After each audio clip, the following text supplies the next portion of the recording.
Welcome to the Deep Dive. Today, we're jumping into something really fascinating. You've shared an excerpt from a science fiction novel, and wow, it paints a picture of a future. It's quite something. Everyone gets mandatory cosmetic surgery at 16. To become pretty. Exactly. It throws us headfirst into this world. We're going to explore the social structures, the rules, and the journey of the main character who starts to wonder if this perfect society is actually perfect. Yeah, and our main source here is this excerpt. Following a character named Tally Youngblood, we'll get into her world, her friends, her choices, basically how she navigates this unique setup. And for you, the learner, our mission today is to really pull out the core insights from this piece.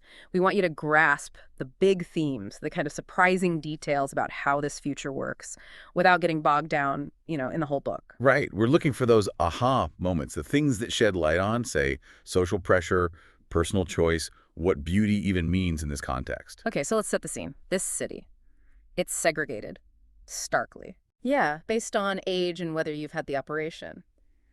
The Uglies, as they're called, live on the outskirts. There's a river separating them from New Pretty Town. It's almost a physical boundary representing, well, being other. Absolutely. The river's symbolic. And we learn the Uglies have an early curfew. Right. Suggests control, doesn't it? Keep them separate from the fun the pretties are having. And the tech is everywhere. Interface rings, toothbrush pills. Toothbrush pills. Seriously. Yep. Self-regulating rooms, hoverboards, hover cars. It's advanced. But with these really rigid social rules underneath it all? And the key thing is this operation at 16. Everyone's looking forward to it. It's not just cosmetic. It's framed as a clean start. Wipes away the old marks. And there's this huge pressure, both societal and internal apparently, to want to be pretty. Like there's no other valid way to be. Precisely. Which brings us to Tally.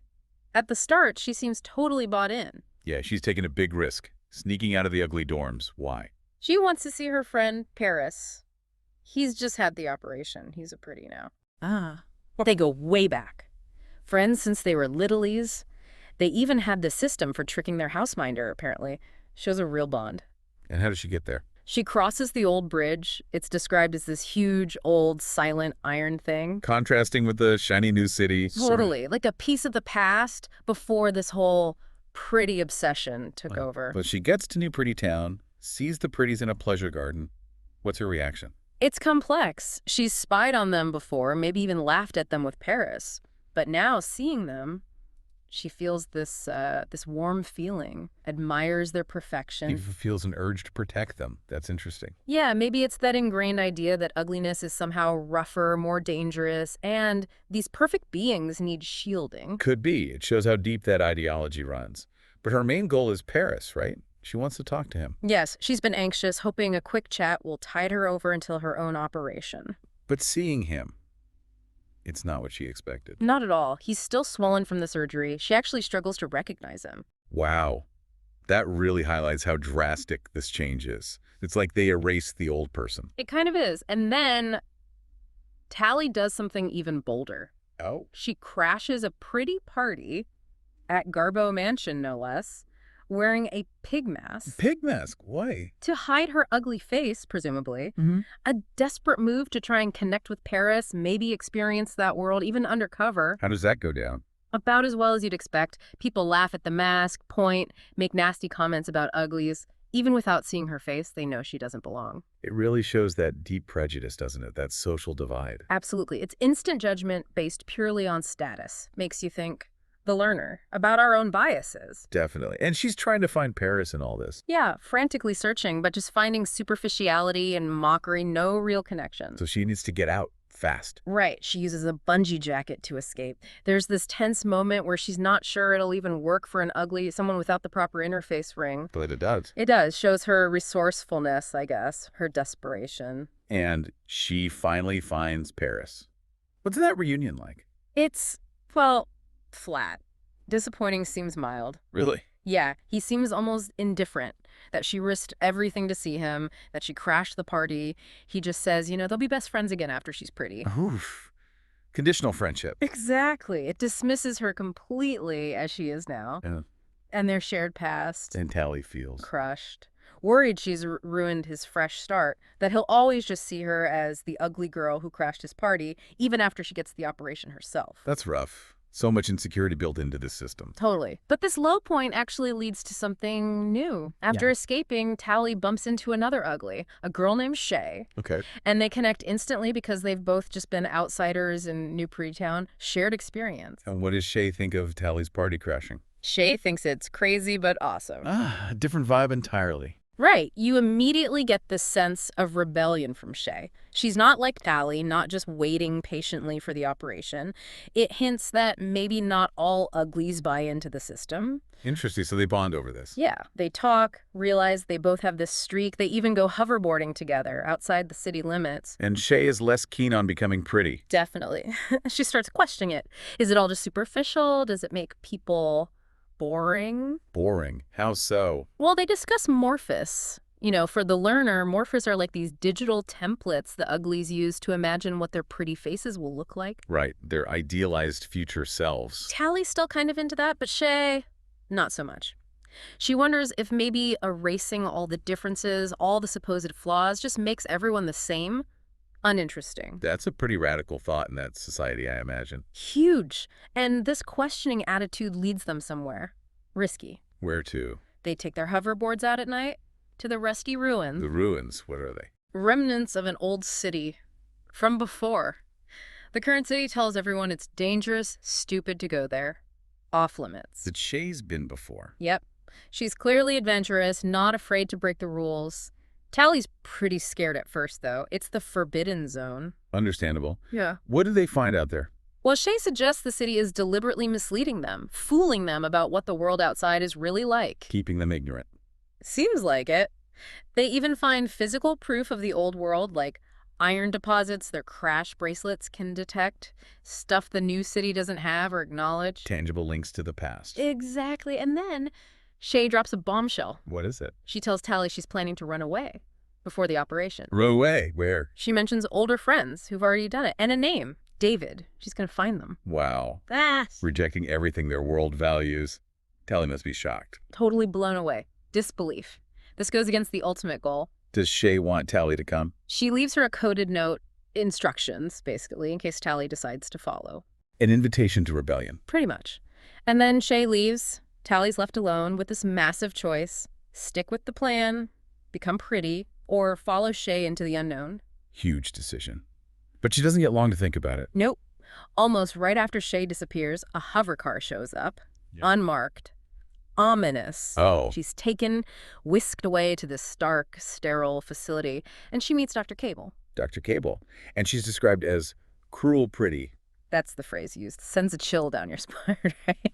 A pretty who is deliberately cruel. It cuts against the whole idea that prettiness equals goodness or happiness. Definitely. What does Cable want? Cable knows everything. About Tally sneaking out, about Shay running away. She reveals she's part of special circumstances. Special circumstances, what's that? Basically, the secret police.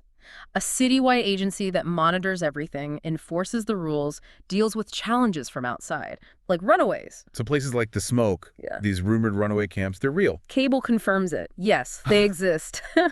And there are problems special circumstances deals with. And Cable wants Tally too. To betray Shay. Cable leverages Tally's deepest desire to become pretty. She tells Tally, flat out, help us find Shay in the Smoke or you will never have the operation. You'll stay ugly forever. Oh, that's brutal. Using her biggest dream against her. It's pure manipulation. Tally's trapped. Her desire to be pretty, her new loyalty to Shay. She even made a promise to Paris not to cause trouble. It's an impossible conflict. What does she do? The threat of staying ugly forever? It's terrifying in that society. That plus the promise of just being able to sleep after this ordeal. She agrees. She's forced into it. So she agrees to find Shay for them. How? Using that coded note, Shay left her. Ah, the instructions. So she has to follow them now, but for the wrong reasons. Exactly. It leads her back to the rusty ruins. It involves following clues, like along an old roller coaster track, finding a specific gap. It's like a grim treasure hunt. Through this dangerous, forbidden area she was just exploring with Shay. Yeah, talk about irony. She has to navigate this decaying place, facing her fears, but now as a reluctant spy. She eventually finds this long, flat track heading north towards the sea, just like the note described. And she sees more signs of the old world. Mm-hmm. Crumbling bridges, burned-out ground cars, reminders of the Rusties, the civilization before hers, And the note had that warning. Cold as the sea and watch for breaks. Yeah. And it wasn't kidding. She almost dies. Yeah. Comes to a chasm where a bridge is just gone, completely broken. She falls, barely manages to survive. It's a stark reminder that the world outside the city is dangerous, not just because the city says so. She has to rely on Shay's clues and her own smarts to get through it. Absolutely. And then there's this weird detail. Food. Food. She keeps finding packets of spaghetti bolognese, seemingly left for her. Left by who? Dr. Cable. It seems like it, like they're supporting her mission, making sure she doesn't starve while she's hunting down their target. It's creepy, sinister support. Very unsettling. Does she make it past the chasm? She does, but then runs into another massive problem. A huge firestorm. Looks deliberately set. A firestorm. That sounds terrifying. Totally. But just as she's trapped, she gets rescued. Unexpectedly. By a helicopter. A helicopter. Who's in it? Not special circumstances. They're called Rangers, apparently from another city. And their mission is fascinating. What are they doing? They're burning flowers. Specific white orchids. Phragmipedium panthera. Burning flowers. Why? Because these orchids are an invasive species, genetically engineered back in the Rusty era. They're choking out all the native plants, taking over entire ecosystems. Wow. Unintended consequences from the past. Exactly. The Rangers talk about biological zero areas so completely overrun by these orchids that nothing else can survive. It's a stark environmental lesson tucked in there. A whole different kind of danger than Tally's used to thinking about. Do they help her? They patch her up, explain their mission. They even offer her a chance to join them, become a volunteer fire starter. A glimpse of a totally different path. But she's still focused on finding Shay. Right. Right. And this encounter indirectly leads her to her goal. She finally reaches the smoke. The smoke. The runaway camp. What's it like? She finds Shay again and meets the boy Shay mentioned, David. It's a hidden community, people living off the grid, sustainably away from the cities. How do they react to Tally showing up? With suspicion. Shay wasn't supposed to bring anyone or tell anyone she was coming. Tally's arrival is unexpected and maybe unwelcome. And Tally's carrying that pendant. The tracker. Exactly. She has this secret device that can call special circumstances right to them. The tension must be immense for her. And what are the people like? The Smokies? They're different. They're all still technically ugly by city standards, but they seem more mature, more capable, more grounded than the pretties Tally knows. There's a self-reliance there. A contrast to the manufactured perfection back home. Colleen must be feeling incredibly guilty. Overwhelmingly so, you'd imagine. She's infiltrating this community that represents everything the city isn't. What's life like there? Is it idyllic? It's hard work. They're salvaging metal, building things, maintaining their hidden settlement. It's not easy living. But Tally finds the physical labor is actually good for her, a distraction. She starts to settle in, learn about them. Yeah, she learns their history, their values. They prize natural beauty, independence. They have old magazines from the Rusty era. Magazines? What do they show? Diversity, all different kinds of faces, bodies, a stark contrast to the city's single mandatory standard of beauty. It really makes Tally think. And she learns more about why the cities are the way they are. Yes, particularly from David's parents, Az and Maddie. Yeah. They were doctors back in the city before the operation became mandatory, and they made a horrifying discovery. What do they find? The pretty operation. It isn't just cosmetic. It causes tiny lesions in the brain. Brain lesions. What do they do? They affect judgment. Critical thinking. They make people more suggestible, easier to manage, less likely to cause trouble. Oh my God. So it's not just about looks, it's about control. Mind control, essentially. That's the implication, except for people in certain jobs, like doctors or leaders, who apparently get a version without the lesions or have them removed. But for the general population. Now it keeps them docile, happy and compliant. That explains the lack of controversy David mentioned. Exactly. It reframes everything Tally thought she knew about her world. Yeah. The prettiness isn't just skin deep, it's neurological. This is huge. How does Tally react to learning this? It must be devastating. Realizing the thing she wanted most is actually a tool for suppressing thought, and knowing she's there to betray these people who know the truth. Does she?